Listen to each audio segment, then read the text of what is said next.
Wonderful Nigerians. I know you actually want to vote for the right person. You so much know the right person to vote for. You admire them when you see them online, speaking about all the promises and everything they want for you. You are so good analyzing all the news and all their past events. What if I told you that out of all of these things you know about them does not guarantee the fact that they will do well? What if all of these things that you so much know about them is not a guarantee that they're going to do well?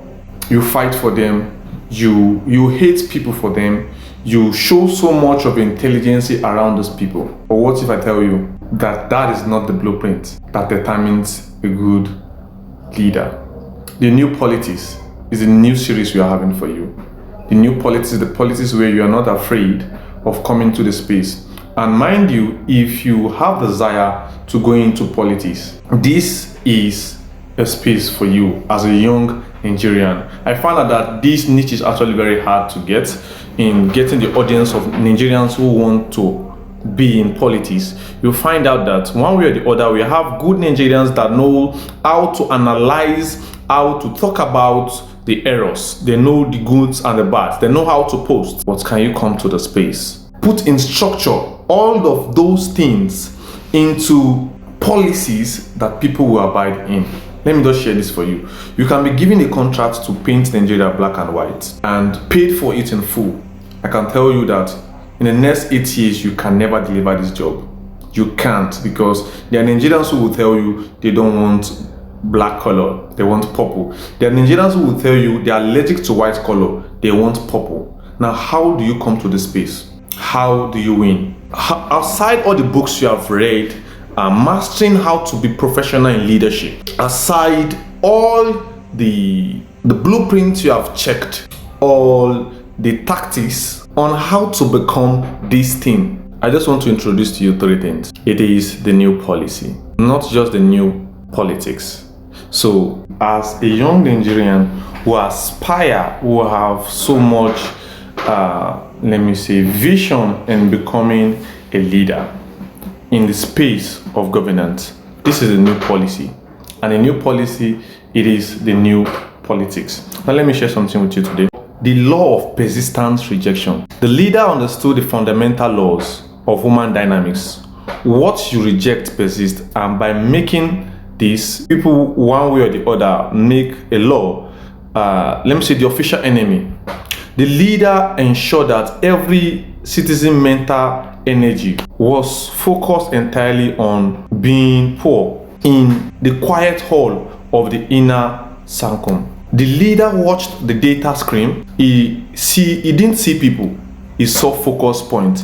He knew that as long as the people was fighting against poverty, they were staring directly at it. It means that most of the things you think that if you become a leader, it is what you want to come and cure, or it is something you want to come and change. The mind of the people might be deeper than you think, but there are policies that changes that. It is used for you to know that even what they focus on, they might be rejecting it unknowingly. So how do you help people that don't know what they want? That is the question for you today. That the new policy also is knowing what to do when the people don't know what they want. Now, most Nigeria thinks rejecting poverty, it is what will help them come out of poverty. So many leaders also think that providing the basic amenities, it is what will help the people come out of poverty.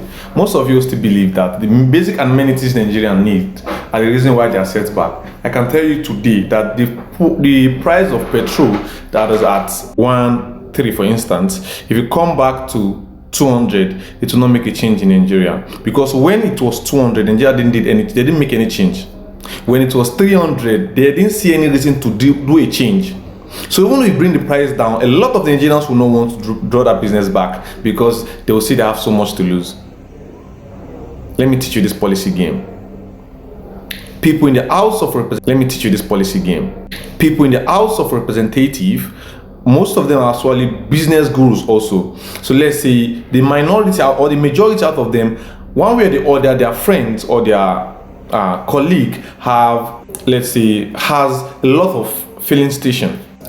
and they have bought a lot of products that will serve them for the next 6 months. And peradventure, you're in the place of law, knowing that you want to bring a change that will bring the prices of goods down, knowing that there are millions will come back to thousands. Are you going to make that change? This is the new policy. It is you not understanding that the game of these policies are actually playing back at you if you don't know. So it is not about the rejecting. You might be rejecting something you don't want, and you might want something you don't know. Now, this is a sad truth that you might not want to believe, but in the long run, I believe we'll catch up. And what I want to tell you now is that no one is stealing your money.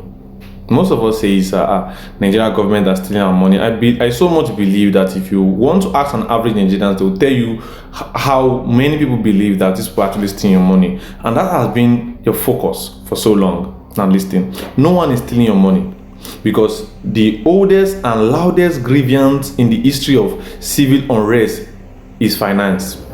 The masses march, protest, and demand accountability because they believe their primary loss is economic. They look at the state of a nation, the decay of infrastructure, and the disparity of wealth, and they scream, they are stealing our money. But for those who understand the deep architecture of power, smiles at this anger. They look at the public focus on the treasury, because the treasury is a distraction. The truth is far from clinical cold and devastating, because no one is stealing your money.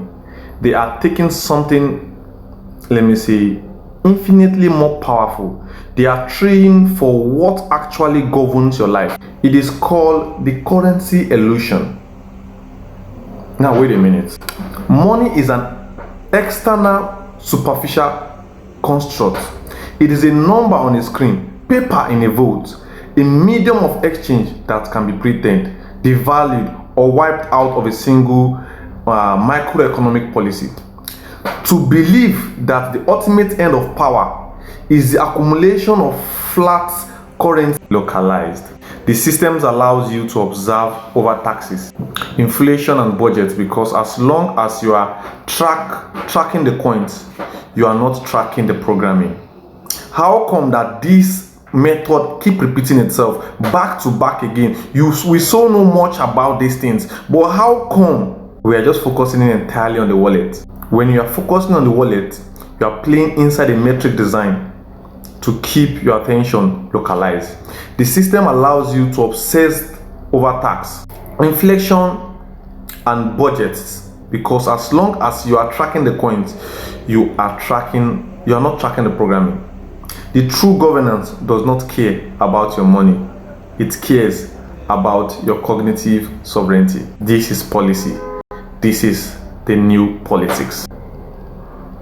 For you to understand this key value, you first of all understand the lower tier value, which is the flat currency, money, which is temporary and volatile, but it is external. That is what you think they are stealing from. It is external. The higher tier value, it is the cognitive sovereignty, the mind, permanent, structural, which is internal. Somebody can take so much about your external being, but if they take so much about your internal being, they are finished you. Power does not want your capital. It wants the mechanism that generates and directs your choices.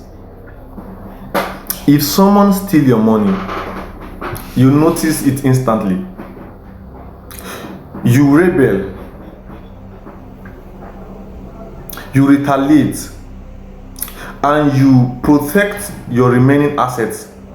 But if someone subtly takes control of the architecture of your mind, you will handsomely hand over your loyalty.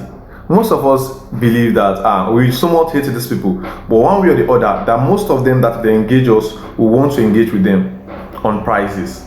Even not on prices, but you don't know you have a price. You won't think honesty. If they give you honestly, you believe that that is also a price. You have a price. Every woman have a price. You might think that I can never engage myself with politicians, but you can engage with your friends who will tell you that they are going for a change, and you so much believe them.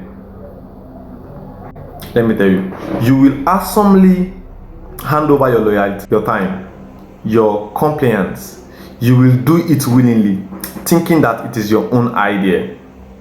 The trade of what governs you, that is the new politics I want you to know. That there's a trade. Easy to fool a person than to confuse a fooled person that has been fooled. So what is being extracted from the populace of your wealth, what is being extracted from your populace is not wealth, but the subconscious landscape. The mind is a natural receiver programmed by default to absorb, to categorize, and to store information from its environment. One way or the other, you don't know, you have been so consumed by Nigerian environment. Your houses, your gutters, the walls, the bikes, the noises has been what has been programming you. It takes in your sound narrative, your cultural definition of good and bad, and systemic baseline. See, your systemic baseline is the realities without conscious filter. Yeah, the true power operates in this quiet and unguided space. So it's an unseen trade. This is my word for you today.